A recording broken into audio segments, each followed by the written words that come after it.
안녕하십니까? 생산 시스템에 대한 강의를 시작하도록 하겠습니다. 이번 강의에서는 생산 시스템의 개념에 대해서 첫 번째 강의를 시작하겠습니다. 기업은 기업의 존재 이유, 즉 기업의 목적이 되겠죠. 존재 이유는 뭘까요? 기업의 존재 이유는 이윤을 창출하는 데 있습니다. 이윤을 창출하는 데 있죠. 자, 이윤을 창출하려면 어떻게 해야 돼요? 그 회사에서 생산되고 있는 제품을 가장 효율적으로 생산을 해서, 그래서 고객들이 만족하는 제품을 만들게 되면, 만들어서 제공을 하게 되면 고객들은 재구매가 일어나서 계속적인 지속적인 이윤을 창출할 수가 있을 겁니다. 그러려고 한다면, 즉 그래서 결국은 생산 관리라는 것은, 우리가 이야기하는 생산 관리 시스템, 자, 생산 관리라는 것은 뭘 이야기해요? 우리가 이야기하고 있는 회사에서 제품을 생산하고 있는 모든 생산 시스템, 이런 생산 시스템을 어떻게 하면 효율적으로 운영을 할 수 있을까 하는데 맞춰져 있죠. 그래서 어떻게 효율적으로 운영하기 위해서 어떻게 이걸 관리할 건가 하는 것이 생산 관리의 목적이라고 할 수가 있습니다. 즉 다시 말씀드린다면, 고객이 원하는 제품과 서비스를, 그리고 고객이 원하는 때, 즉 그 시기에, 그리고 고객이 이해할 수 있는 적정한 비용으로 제공할 수 있는 그러한 생산의 전 과정을 계획하고, 그리고 실행하고, 그리고 체크하고, 그리고 다시 액션을 취해주는 PDCA 사이클에 의해서 움직여주고 있는 거, 이걸 관리하는 거, 이걸 보고 우리는 생산 관리다 이렇게 할 수 있습니다. 자, 그러면 이런 생산 관리를 합리적으로 관리하기 위한 원칙이 몇 가지 있죠. 원칙이. 첫 번째는 어떤 원칙을 적용할 수 있어요? 표준화의 원칙입니다. 표준화. 즉 다시 말씀드린다면, 제품이 생산되고 있는 제품이나 서비스하고 있는 어떤 서비스들이 항상 표준이 되어 있어요. 표준화가 되어 있어야 되겠죠. 그 다음에 두 번째는 일하는 방법의 단순화입니다. 일하는 방식의 단순화. 그래서 생산 활동이 가급적이면 간소화돼서 생산하는 원가를 최소화시킬 수 있는 방법으로 단순화돼야 된다 하는 거죠. 그 다음에 세 번째 원칙으로는 전문화입니다. 전문화를 넣을 수가 있겠죠. 전문화. 그래서 이 전문화라는 것은 작업하는 사람들의 역량이 하는 거죠. 역량이 전문화돼서 생산의 능률을 극대화시킬 수 있는 방안. 그래서 이걸 하기 위해서 많은 기업들은 뭘 택하고 있어요? 분업이라는 것을 통해서 각자 맡은 영역의 전문 영역을 찾고 있죠. 그래서 이런 영역을 보고 우리는 3S 원칙이다 하고도 이야기를 하고도 있습니다. 3S 원칙이다 하고 이야기하고 있죠. 자, 이렇게 하기 위해서 그러면 과거에 이런 생산관리 시스템은 어떻게 해서 발전되어 왔느냐 하는 거죠. 생산관리 시스템은 산업혁명 이후, 1차 산업 이후에 테일러의 과학적 관리법에 의해서 탄생을 하기도 했습니다. 즉 산업혁명, 테일러의 과학적 관리법이라는 것은 첫 번째 보면 산업혁명 이후에, 즉 산업혁명이라는 것은 기계혁명이었죠. 기계혁명. 우리 증기를 이용해서 증기 기관차를 돌렸다든지, 아니면 증기를 이용한 기계 설비를 이용해서 배를 짜는 활동을 했던, 이렇게 해서 생산성을 향상시키기 위한 어떤 혁명, 이걸 보고 우리는 1차 산업혁명이라고 이야기를 하죠. 이런 기계혁명을 가지고 뭘 했었어요? 우리 기계의 자동화, 어떤 이용하고 있는 설비의 자동화, 또는 뭘 이용했었어요? 컨베이어 벨트를 이용하게 되죠. 컨베이어 벨트를 이용해서 뭘 했습니까? 운반의 자동화를 시키게 되죠. 운반을. 사람에 의해서 물건을 운반했던 것들을 기계에 의해서 운반하는 이런 것들을 활용함으로 인해서 어떻게 하면 생산성을 향상시켜 줄까 하는 것들이었었죠. 그리고 또 뭘 했었어요? 두 번째는 동작의 경제 원칙.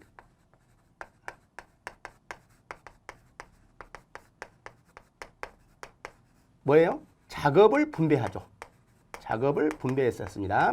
작업을 분배를 해서 즉 뭐 됐어요? 분업이라는 시스템을 이용했다는 거죠. 작업을 분배를 했고 이걸로 인해서 전문화를 시켜줌으로 인해서 생산성을 향상시키는 관리 활동들을 해왔던 것이 테일러의 과학적 관리 방법이었습니다. 따라서 이렇게 함으로 인해서 어떻게 했어요? 일하고 있는 작업자들을 과학적 방법에 의해서 작업자를 과학적으로 관리라는 방법을 택했고요. 그리고 그래서 이 관리를 통해서 일을 많이 하는 사람한테는 임금을 많이 지급하고 일을 적게 한 사람한테는 임금을 적게 지급하는 이 성과급제를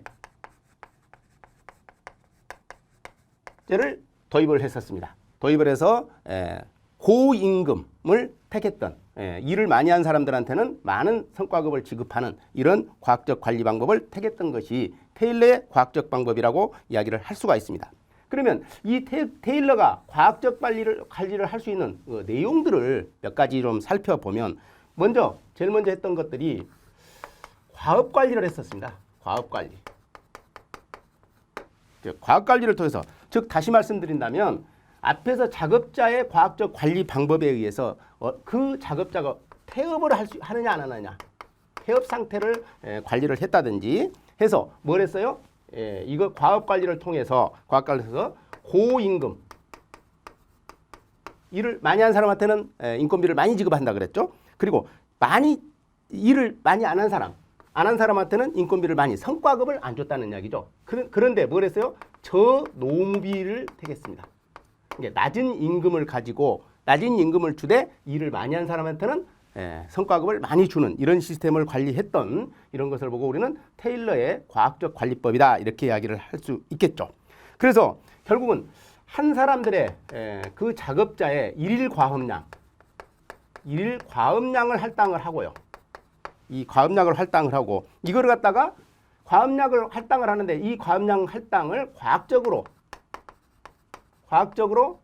산출을 해가지고 즉 동작 분석이나 이런 것들을 통해서 과학적으로 산출을 해서 공정성을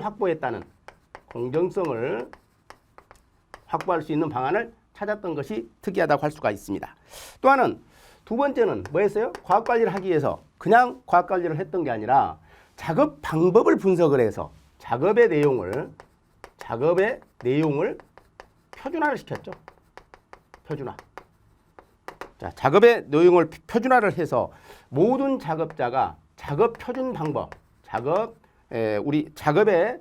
표준 방법이라는 보통 일반적으로 기업에서 뭐라 그래요? 이걸 SOP라고 그러죠.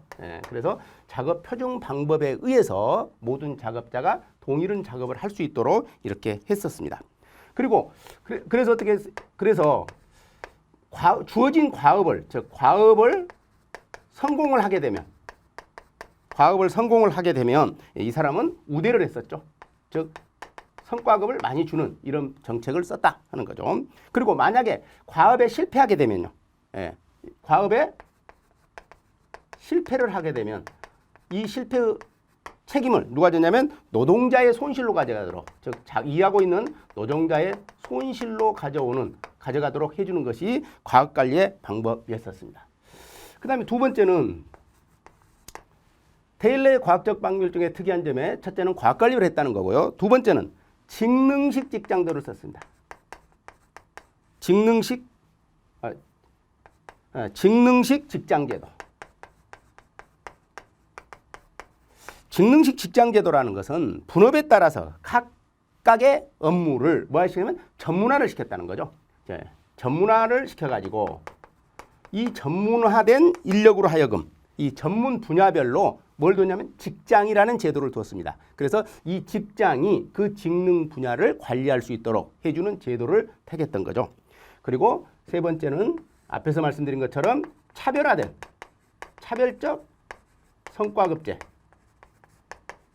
성과급제를 도입을 해서 업무의 생산성을 향상시키는데 기여할 수 있도록 해줬던 것이 테일러의 과학적 방법이라고 할 수가 있습니다. 자, 테일러의 과학적 방법에 이어서 나왔던 생산관리 시스템으로는 뭐가 있냐면 두 번째로 우리 미국에 있는 포드 자동차를 의미합니다.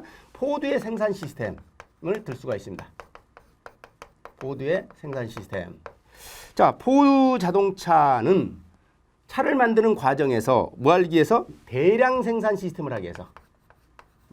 대량 생산을 목표로 하기 위해서 뭐냐면 이동조리법이라는 걸 썼었죠. 이동조리법. 자, 이동조리법이랑 생산 시스템을 활용을 했었습니다. 자, 즉 다시 한다면 이동조리법을 쓰다 보니까 뭐가 했어요? 컨베이어 벨트를 썼었죠. 컨베이어 벨트. 이 생산 시스템은 지금도 자동차, 우리 현대나 기아 자동차에서는 활용하고 있는 방법 중에 하나죠. 그래서 이 컨베이어 벨트를 이용해서 유동 생산 시스템을 구현할 수 있는 이런 방법을 택해서 작업자들의 생산성을 향상시키는 이런 방법을 썼고요. 그래서 이렇게 하려고 보니까 뭐가 필요했었습니까? 이렇게 하려고 보니까 생산 방식에, 작업자들에 대한 생산 방식의 표준화가 반드시 전제되어야 되는 상황이죠. 전제돼야 되고, 그리고 동시 관리 시스템이 확보되었을 때 가능할 수 있는 이런 생산 방식이 되겠습니다. 그리고 이러한 포드 생산 시스템을 우리는 일반적으로 말하면 포디즘이라고 이야기를 하죠. 포디즘. 자, 즉 이 이야기는 뭐냐면 포디즘이라는 용어는 자, 포드 자동차의 경영 이념이다 해서 포디즘, 그래서 포드 자동차의 경영 이념이다 해서 포디즘이라는 용어로 쓰게 되는데, 앞에서 우리 테일러의 과학적 방법과 마찬가지로 임금은 많이 주자는 겁니다. 각자의 임금은 많이 주자. 그래서 고임금이고요. 그리고 생산하는 원가, 그래서 저생산비를 추구하고자 하는 것이 원칙이었다 하는 것이 포드의 경영 이념이라고 볼 수가 있습니다. 자, 그러면 이러한 포드 생산 시스템의 성과, 기대하는 성과로는 하는 거죠. 어떤 성과가 나타날 수 있었냐면, 첫 번째는 생산의 방법에, 자, 생산 활동이라고 할 수가 있겠죠. 이 생산의 표준화를 들 수가 있습니다. 왜? 이 표준화가 되지 않고는 대량 생산을 할 수가 없죠. 그래서 대량 생산 시스템을 가져가기 위한 하나의 방안으로 생산의 표준화를 해서 분업 시스템에 의해서 작업을 할 수 있도록 이렇게 했었었죠. 그리고 두 번째는 컨베이어 벨트 시스템, 앞에서 이야기하는 컨베이어 벨트 시스템을 이용해서 이동조리법을 활용함으로 인해서 생산의 규칙성을 확보할 수 있었습니다. 생산의 규칙성을 확보할 수 있었던 이런 성과를 가져올 수 있었고요. 그리고 세 번째는 우리 컨베이어 벨트를 활용하다 보니까 컨베이어의 이동 속도, 즉 컨베이어의 속도하고 작업자의 속도가, 그래서 우리는 동시 작업을 할 수 있었었죠. 그래서 우리 컨베이어 속도하고 컨베이어 속도화, 그리고 작업 속도를 일치시켰던 거죠. 그래서 이렇게 하다 보니까 뭐 할 수 있어요? 생산성 향상을 가져올 수가 있었죠. 그래서 종합적 생산 관리를 실현할 수 있는 이런 효과를 가져왔다고 볼 수 있습니다. 근데 이러한 그 테일러의 과학적 관리법이나 아니면 포드의 생산 시스템은 약간의 문제점을 가지고 있습니다. 그래서 이게 가지고 있던 어떤 이런 방식들의 문제점들을 좀 살펴보면 세 번째라고 이야기할 수 있겠네요. 첫 번째는 어떤 문제점이 있었냐면 작업자의 작업량을 회사의 관리자에 의해서 강제적으로 할당한다는 이런 문제를 안고 있었습니다. 그리고 두 번째는 컨베이어 벨트 시스템을 이용하기 때문에 한 사람의 작업자에 의한 작업자의 문제가 일었을 때 한 사람의 작업자의 문제죠. 작업자의 문제로 뭐가요? 어떤 생산 공정, 이 문제가 전체 공정에 문제를 야기시키죠. 즉 한 사람의 작업자의 문제가 일어났을 때 컨베이어 벨트 시스템이 멈추게 되면 전체의 공정이 멈춰버리는 이런 문제를 하나 가지고 있었기 때문에 그 영향도가 상당히 크다고 할 수 있었습니다. 세 번째는 만약에 작업자들의 조업도가 저하되는 경우에 그렇게 되면 생산 원가에 미치는 영향이 좀 커진다는 단점을 가지고 있죠. 동시에 이런 단점을 가지고 있었습니다.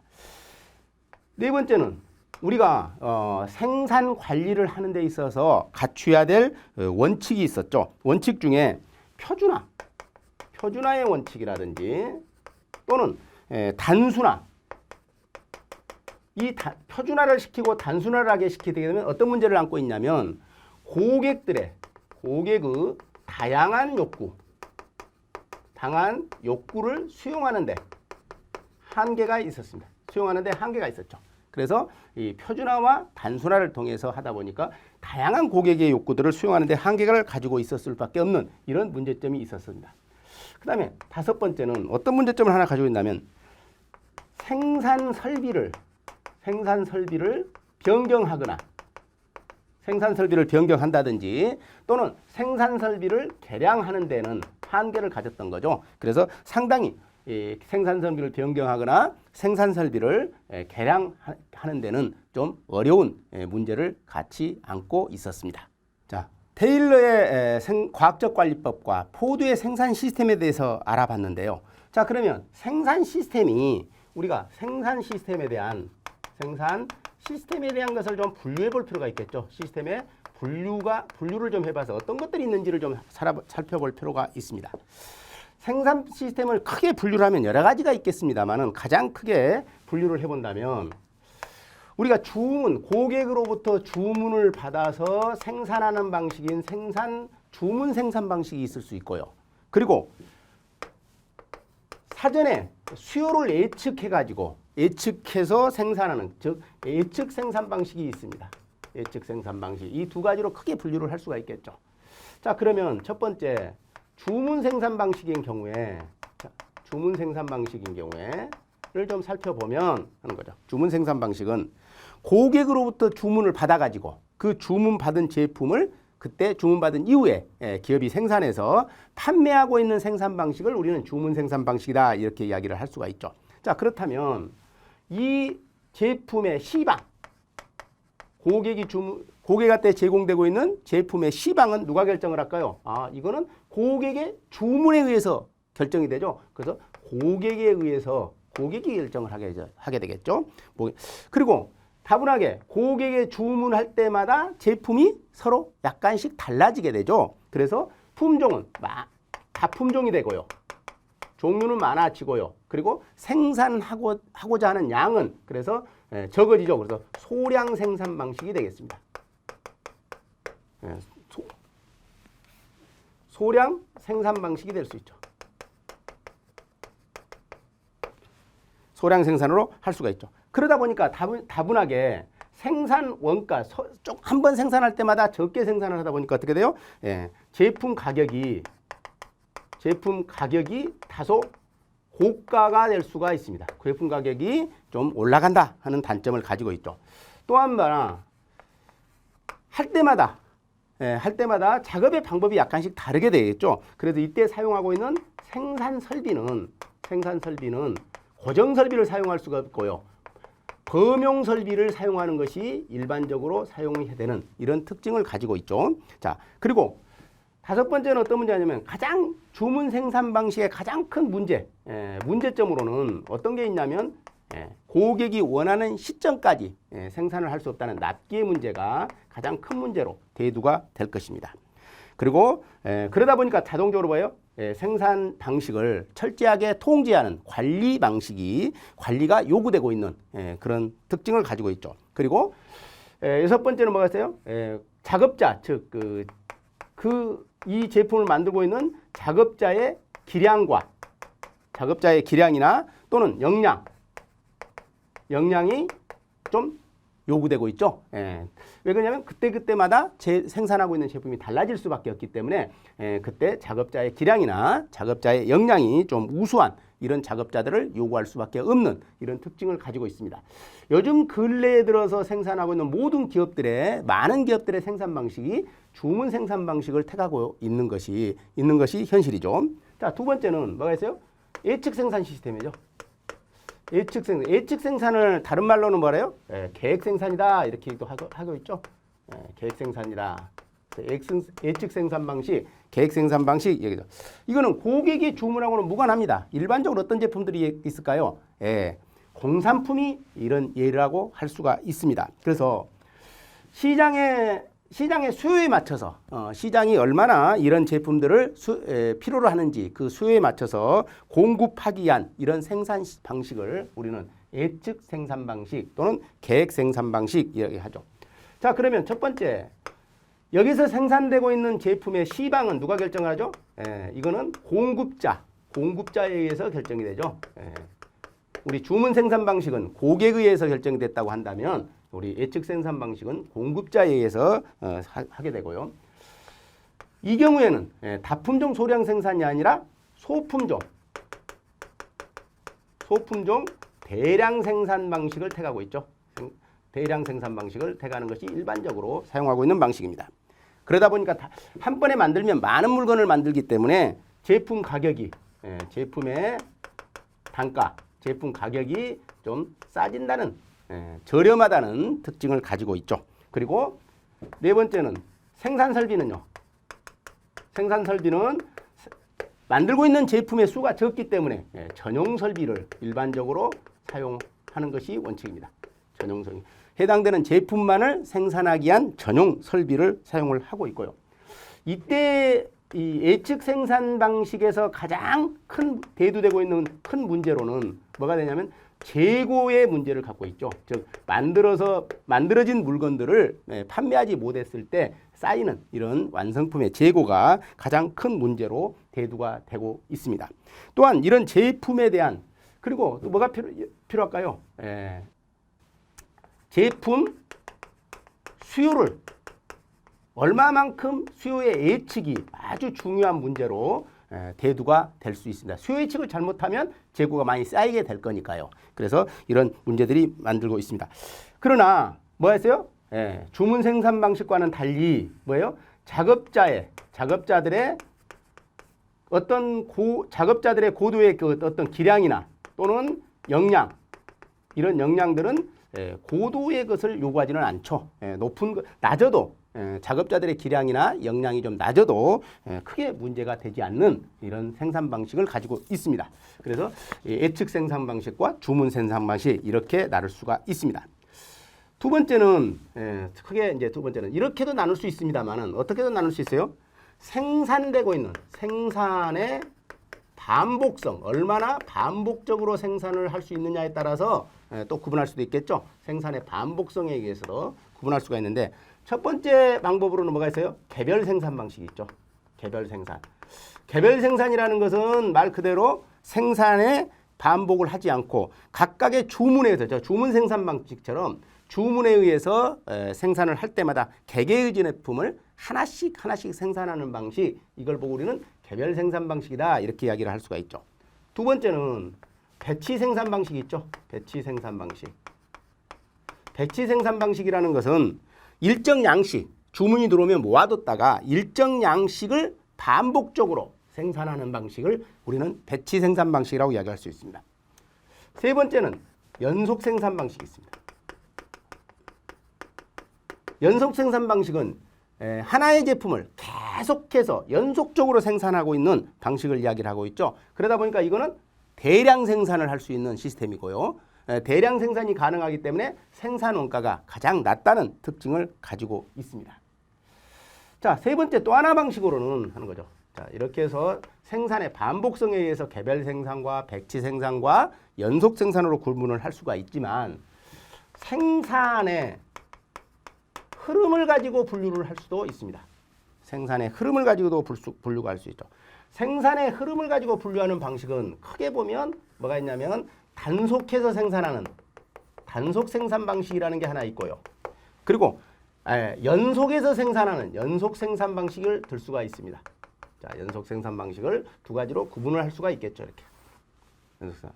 자, 그러면 먼저 이거는 생산을 하기 위한 어떤 제품을 생산하는 생산 방식으로 굳이 구분을 해 본다고 한다면 이거는 주문 후에 생산을 하게 됩니다. 주문 후에 생산하는 방식이고요.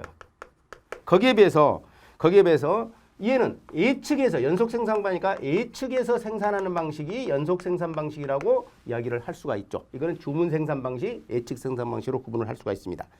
또한 이 앞에서 봤을 때, 자, 앞에서 생산의 반복적인 측면으로 좀 구분을 해본다면 얘는 노트 생산이라든지 노트 생산이라는 이야기는 뭐예요? 배치 생산이라는 뜻하고 같은 말이죠.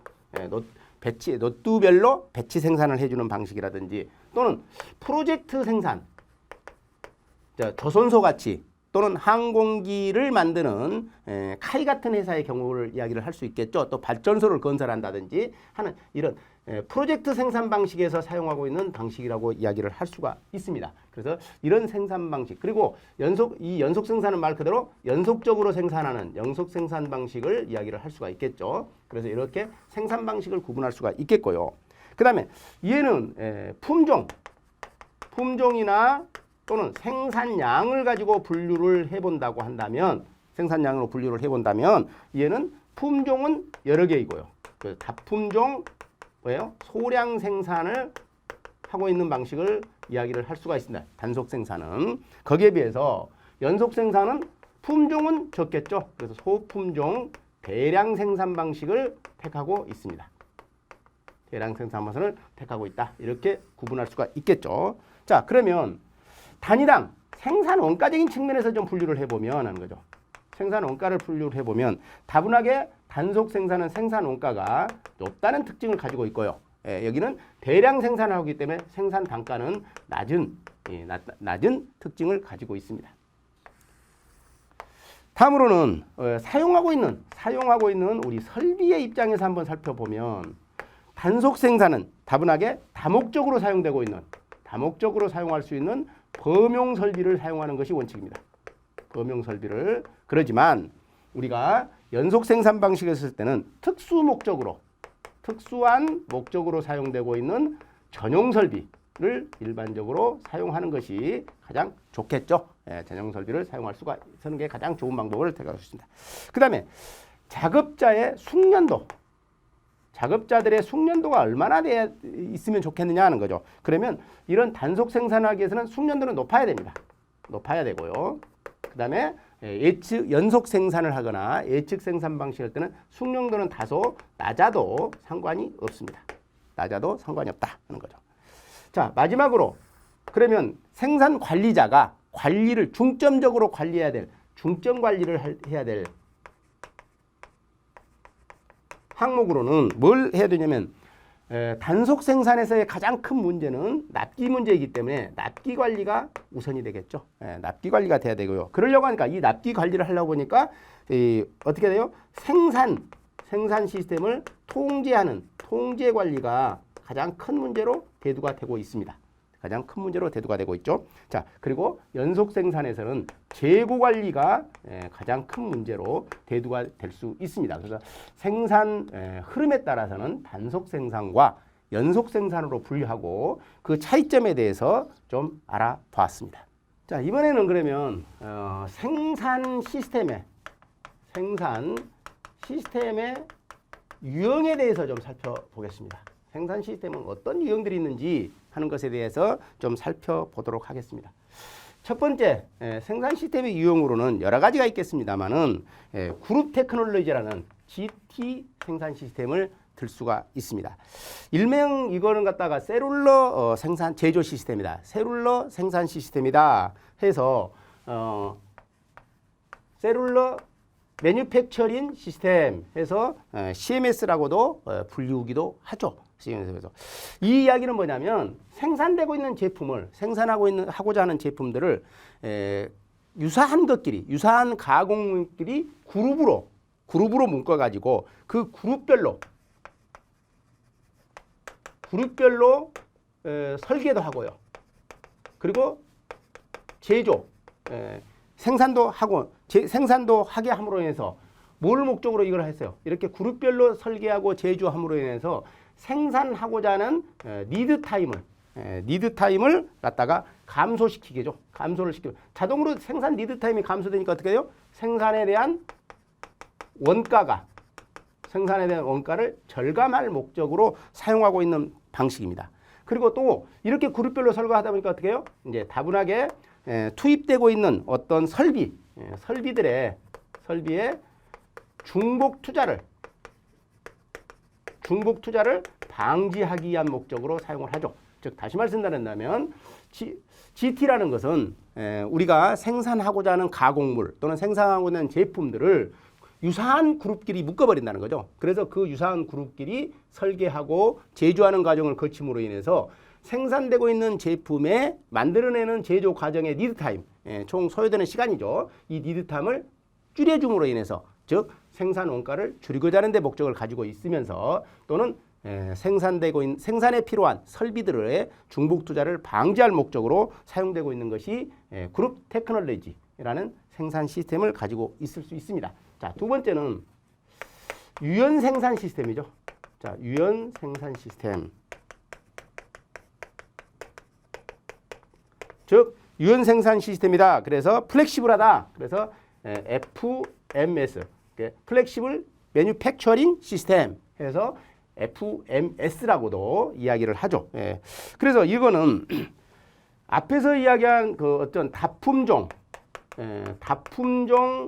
소량 생산하고 소량 생산 방식하고과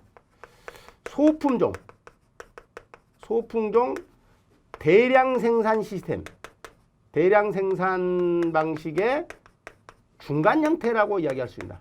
이게 중간 형태다. 즉 중량 이제 중품종 중량 생산 방식이다. 이렇게 이야기를 할 수가 있겠죠. 이런 중간 형태를 띠고 있는 형태, 그런 시스템에 적합한 생산 방식을 우리는 유연 생산 방식이다 이야기를 하고 있죠. 즉 이 고정형 예를 들면 소품종 대량 생산을 하려면 전용 설비를 위해서 고정하기 위한 자동화 시스템, 고정형 자동화 시스템이나 어떤 프로그램에 의한 자동화 시스템, 이런 장점들만을 취해서 모든 것들을 어떻게 해요? 이 컴퓨터 통제 시스템, 컴퓨터에 의한 통제 관리를 하기 위한 이런 생산 시스템, 이걸 보고 우리는 유연 생산 시스템이다 이렇게 이야기를 하죠. 그래서 이런 유연 생산 시스템을 쓰게 되면 특징들을 좀 가지고 있죠. 몇 가지 유연 생산 시스템이 가지고 있는 이런 특징들을 좀 살펴보면 어떤 좋은 점들이 있냐면, 첫 번째는 컴퓨터 프로그램에 의해서 생산을 통제 관리를 하고 있기 때문에 다양한 부품, 제품이 되겠죠. 다양한 부품이나 이런 제품들을 생산하고 부품을 생산하거나 가공이 가능하다는 특징을 가지고 있습니다. 그래서 다양한 어떤 부품들, 요즘에 고객의 요구에 적합한 이런 다양한 부품을 생산, 가공하는데 좀 적합할 수 있겠고요. 두 번째는 생산에 소요되는 생산 소요 시간, 즉 리드 타임을 말씀드리겠죠. 이 생산 소요 시간이 단축시킬 수 있는 이런 특징을 가지고 있습니다. 그 다음에 세 번째는 설비의 가동률을 높일 수가 있죠. 설비의 가동률을 극대화시킬 수 있습니다. 그래서 설비의 가동률을 높여서 많이 활용되고 있는 방식이고요. 그러다 보니까 자동적으로 뭐예요? 단위당, 생산되고 있는 제품 단위당 생산 원가가 좀 저렴해질 수 있죠. 생산 원가가 저렴해질 수 있습니다. 그리고 더불어서 뭐냐면 생산되고 있는 제품의 품질은 향상시킬 수 있는 이런 특징들을 가지고 있습니다. 자, 그다음에 세 번째는 생산 시스템의 유형 중에 이제 그룹 테크놀로지, 그다음에 FMS 유연 생산 시스템, 그리고 이제 세 번째는 모듈러 생산 방식이라는 게 있습니다. 모듈러 생산 방식. 그래서 이 모듈러 생산 방식이라는 것은 어쩔 때 가능하냐면 첫 번째는 제품 자체가 어떤 표준화된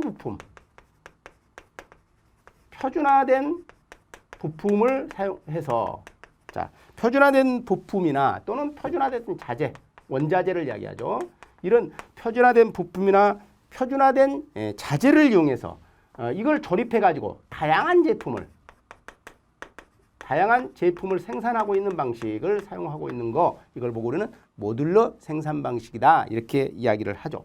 이렇게 하다 보니까 모듈러 생산은 다분하게 어떻게 해요? 가치, 공용품이 많아지게 되는 특징을 가지고 있죠. 그래서 경제적 생산이 가능해집니다.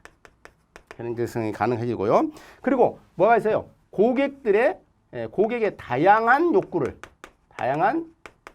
요구를 수용할 수 있다는 특징도 동시에 가지고 있죠. 그래서 고객이 요구하는 제품들을 필요한 부품이나 자재를 이용해서 그걸 조립해 가지고 제품을 만들어서 제공을 하기 때문에 고객의 욕구들을 그때그때 다양하게 수용할 수 있다는 그런 특징을 가지고 있습니다.